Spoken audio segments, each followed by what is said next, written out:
Today, on the way back from the third date, where I felt nervous, wondering if I might be rejected, Yuko stopped in front of the entrance of the apartment building where she lives alone, turned around, and bowed to me. I hope we can continue seeing each other. In the context of a matchmaking agency, this means she's hoping for a serious relationship with marriage in mind. I couldn't believe what was happening, and my mind went blank for a moment. I mean, I'm a 43-year-old factory worker, didn't go to the university, and only earn $30,000 a year.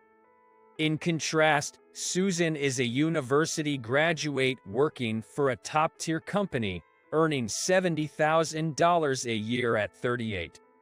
It seems completely we are mismatched, and among all the potential partners I've met through marriage agencies, I can confidently say that she is by far the most favorable candidate.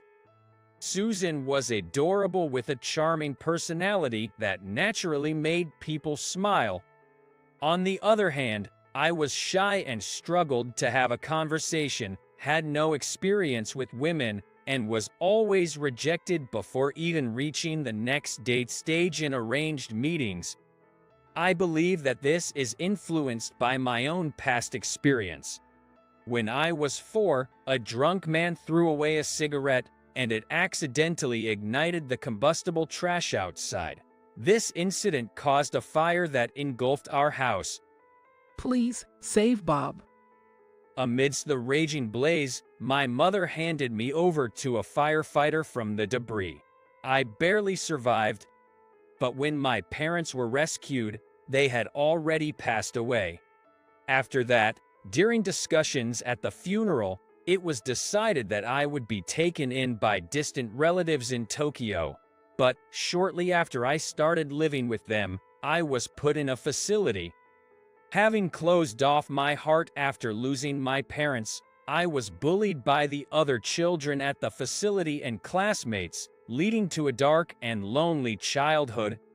After graduating from high school and leaving the facility, I started working in a factory, but I find it difficult to communicate well with not only friends but also with my colleagues. When I thought about facing a lonely old age, I was overwhelmed by loneliness and fear. That was when I visited a marriage agency, hoping to find someone who would accept me despite my shortcomings. I'm sorry, but I don't understand why you would be interested in me. I accidentally let my true feelings slip. Then, Susan gave me an elegant smile. You're wrong to say that you have no redeeming features. I was drawn to your sincere and kind personality. After saying that, her face clouded over. But once you hear about me, you might change your mind. What she confessed was that she had become unable to have children due to endometriosis she suffered from when she was young. That's why she had not been able to get married until now, despite her good conditions. If you wish to be with a young woman who can bear children, I am prepared to accept that. As she said that, I could see a tinge of sadness on her face, even though she tried to hide it. I clenched my fists and looked into Susan's eyes. The woman I want to marry is not someone who can bear children, but you, Susan. My feelings will not change. At that moment, a tear trickled down from Susan's eyes.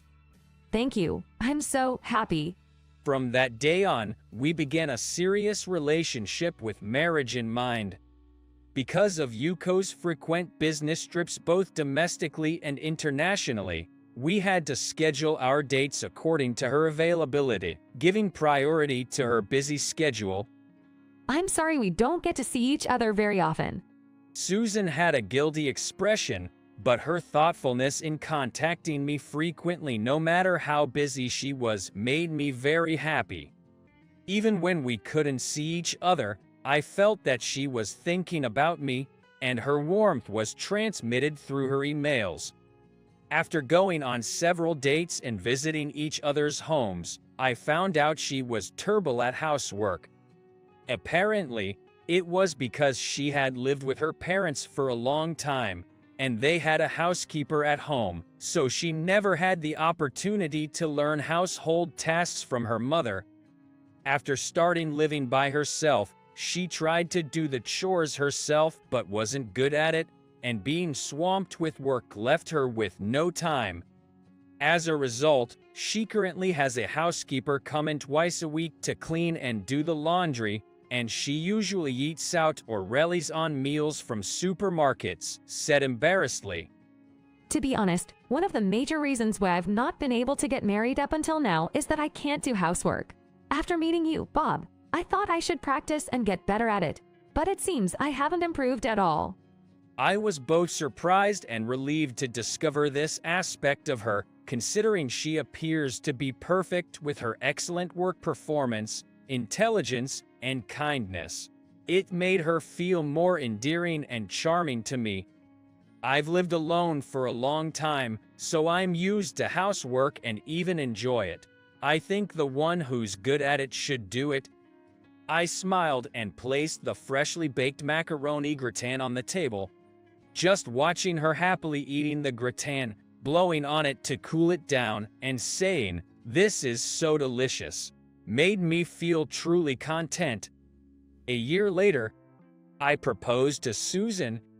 I thought of various places to propose, like a restaurant with a beautiful night view or a beautiful beach at sunset, but I decided it would be best to do it in my own style, in my own room. After treating her to a special dinner, I placed an engagement ring on the dessert plate. "Susan, will you marry me?" With those simple words, devoid of any pretension, Susan smiled and replied, "Yes, with pleasure," and I put the ring on her left ring finger. It may not have been so romantic, but for me, it felt like an incredibly euphoric, almost dreamlike happiness. A month after the proposal, I was scheduled to visit Susan's parents' home, but I was so nervous.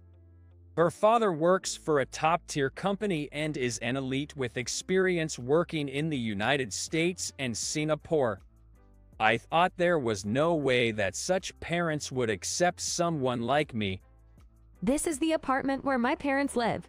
Looking up at the sky as Susan said that, I was in awe.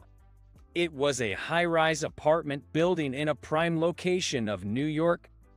I had been wondering what kind of mansion they lived in, but I never expected it to be an apartment. We used to live in a house, but when I started living alone and because it was just the two of them, they moved to an apartment. The fact that they didn't hold the conventional belief that a home is for life suggested they have a lot of experience overseas. Being in the elevator, it felt like a long journey until we reached the 38th floor, where her parents lived. Sweat trickled down my forehead, and my knees trembled slightly from nervousness. Don't be so stiff. My parents are laid-back people, so it'll be all right. I tried to return Susan's words with a smile, but my cheeks spasmed, and I couldn't smile properly. When the doorbell rang, a sophisticated woman, Susan's mother, responded after a while and opened the front door for us. "Welcome, please come in." Despite being greeted with a friendly smile, my heart was pounding loudly and I could barely manage to bow. Thanks to Susan's gentle prompt with her eyes, I managed to hand over the high-end confectionery shop's cake I brought as a gift. I was led by her mother through a long corridor to the living room. The living room was spacious, with large windows, giving it a feeling of openness that made me forget they were in an apartment. On a large sofa, there was an elegant gentleman with silver gray hair, casually sipping his coffee. As I was thinking, indeed, people from the upper class are different, Susan's father narrowed his eyes upon noticing me. "Hey there, we've been waiting for you. Please, take a seat." Guided by Susan, I sat down next to her and faced her parents. I was trembling all over with tension. Without a doubt, I had never ever been so nervous in my over 40 years of life. Nice to meet you. I'm Bob Custard. I've been seeing Susan.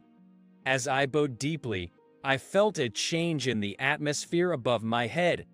When I lifted my face, her parents looked surprised. Custard. My last name is quite rare, and they exchanged glances, seemingly curious. What are your parents' names? I was wondering why she would ask such a thing, but I said, my father's name is Liam, and my mother's is Emma. Come to think of it, I have one old photo left.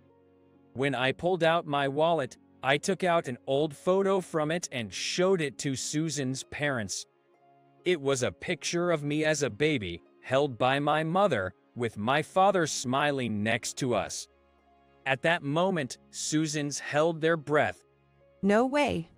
Suddenly, Susan's mother started to sob, and her father looked down, shaking as he clenched his fists. I thought they were sympathizing with me, but their reaction was far from ordinary. As a matter of fact, our families have known each other since we were children. We're from the same small town. Her father said, "Really, is that true?" Taken aback by the surprising coincidence, her parents began to tell stories from the past. Apparently, they were born and raised in a rural area and went to the same high school together. After graduating from high school, my parents stayed in our small town. They got married, my father took over the family farm, and my mom helped him. Meanwhile, Susan's parents moved to New York, her father went to college, and her mom got a job. After her father graduated, they got married.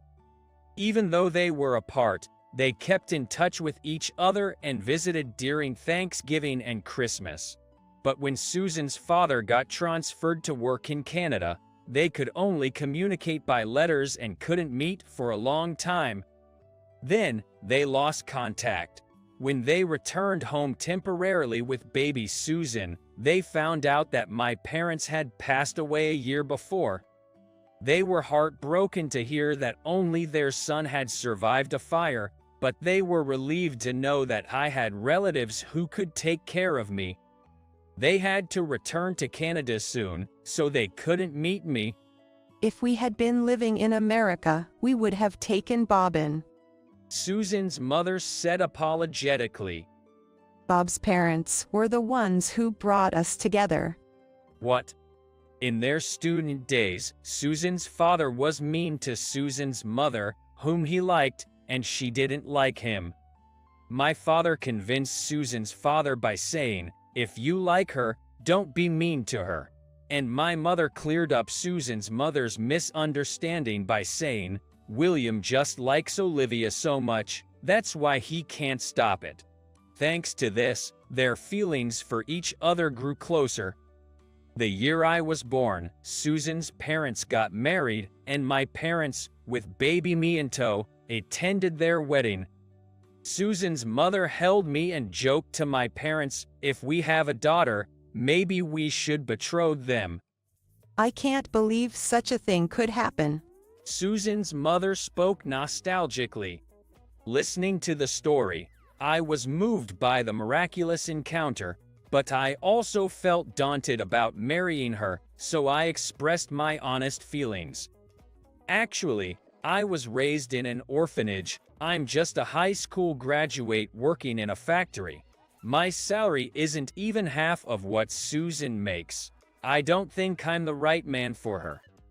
When I negated myself like that, Susan looked sad and called out, "Bob." I squeezed her hand and then faced her parents again. But I promise, I love Susan more than anyone else, and I always will. Hearing my vow, her parents smiled at each other. We want you to make Susan happy. Please take good care of her. Susan's father gripped my hand firmly, and I gripped back just as firmly. Susan and her mother were looking at us with smiles. Daddy, hurry up.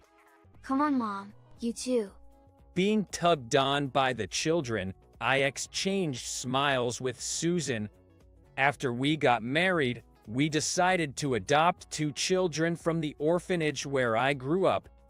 We thought a life just for the 2 of us would also be great, but we both liked children, and having known the loneliness of being parentless, I wanted to give these children a warm home.